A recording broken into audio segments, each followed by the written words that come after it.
Hi everyone, hope everyone is doing fine today. Here is the Abdul, and today we have a watch review. One of the watches that was sent to me by About Vintage. It's a Danish fashion brand that has been producing now a couple of years some really nice watches. I had the 1982 GMT quartz watch, which was really nice. Check the unboxing and the watch review as well. And now I am reviewing the 1926 automatic limited edition. It's called At the Sea, with 999 pieces. So before I start, like I said, this is a sponsored video. They sent me the watch.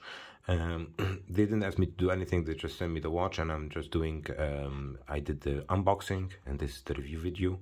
So like I said, I didn't pay anything for the watch, but I will, like I said, will do my best to give you my honest and neutral review of this watch.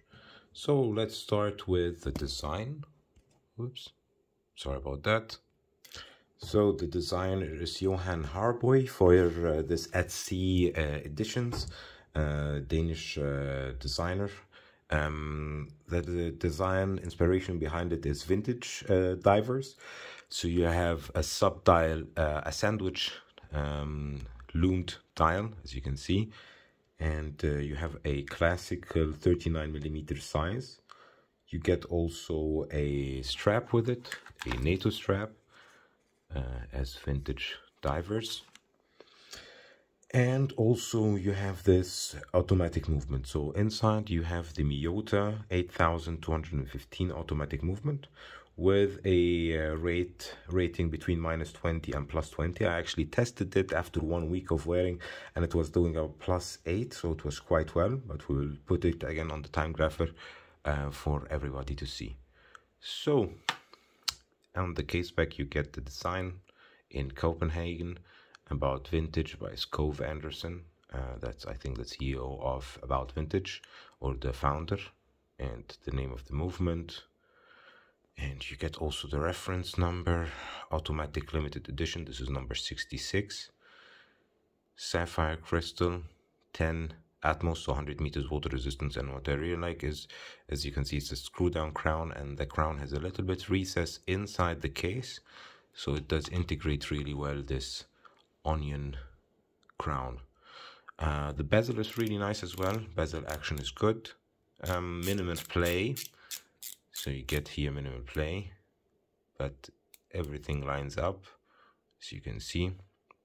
You get also this classical 15, 30, 45 format, no numerals in the middle, and you have an aluminium blue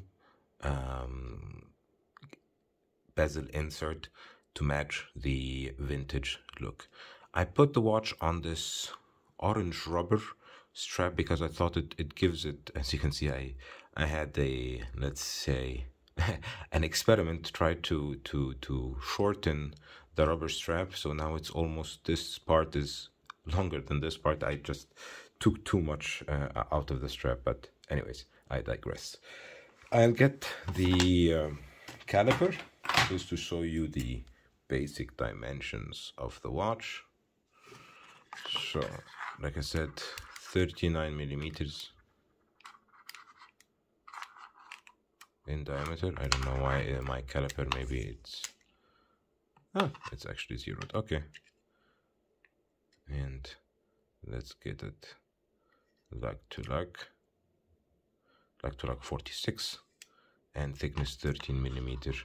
Lug width is 20mm.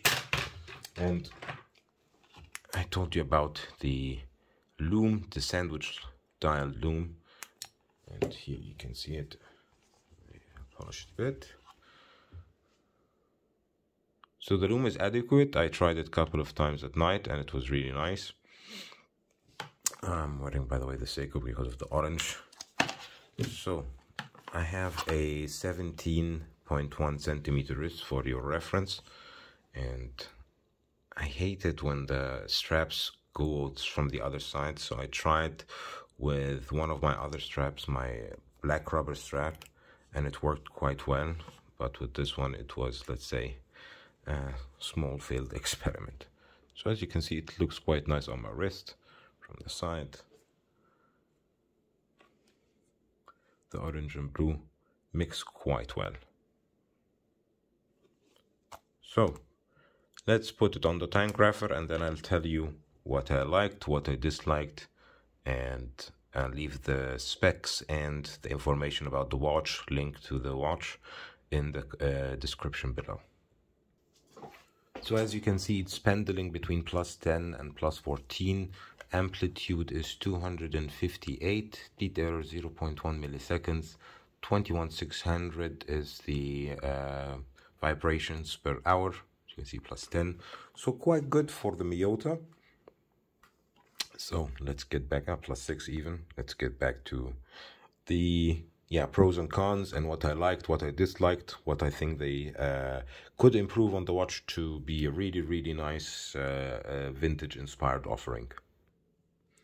So the watch, like I said, I enjoyed it a lot. I wore it for maybe 3 weeks now, continuously, and I really enjoyed it. I really enjoyed that it's screw down crown, so I took it out. I went out in the forest. I even used it underwater, so washed my hands and stuff like that, showering with the watch, just to see the water resistance and everything, but it worked quite well. The stuff that I didn't like, it's just because it's Miyota 8215. It only winds one way, so it sounds, let's say, a little bit noisy. I really like the super domed sapphire crystal, really, really nice, and it gives the watch really a cool vintage look, as you can see from the sides. But I think due to the fact that it's so much difference between it and the crown, it makes the watch feel a bit smaller. I noticed this when I put it on this strap, because it's from the edge of the lug, that the dial feels really small. But each their own. I like smaller watches as well. The case is really cool. I really like the brushing on the case, the case finishing, the finish on the crown, the finish on the bezel, all the stuff I really enjoyed. I might have opted out for a see-through case back, as this watch is geared towards people who, let's say, going from quartz to automatic movement. So it might have been nice to see the movement, but I think that's because of the water rating, which is 100 meter, which I think actually the watch could do more, because it has a screw down crown.